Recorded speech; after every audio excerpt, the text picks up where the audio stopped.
cherche ceux qui accomplissent tout son programme. Et une partie d'accomplir tout ce programme de Dieu, c'est de savoir pardonner et pardonner rapidement, fréquemment et à fond. Quand Dieu nous demande de pardonner aux autres, ce n'est même pas pour eux vraiment. Nous devons donc surmonter la pensée comme quoi nous rendons à quelqu'un un service. Vous voyez, nous nous libérons. Nous nous libérons quand nous disons « je ne vais pas vivre amer et fâché et plein de ressentiment et offensé. Je ne vais pas avoir cette pression et cette tension à l'intérieur de moi. Je ne vais pas ruiner ma vie de prière. Je ne vais pas manquer les bénédictions de Dieu. Je ne vais pas manquer l'onction de Dieu pour être fâché à cause de quelque chose que vous avez fait et que je ne peux pas garantir que vous ne le ferez pas de nouveau.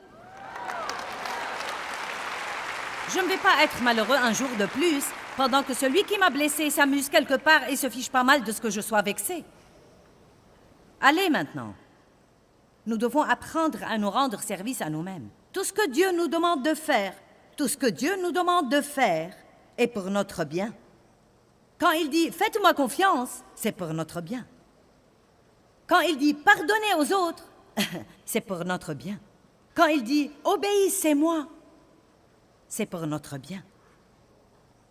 Jésus est venu payer par son sang le prix d'une vie merveilleuse et nous l'a donné. La justice, la paix et la joie, la liberté, l'espérance, tant de merveilleuses choses.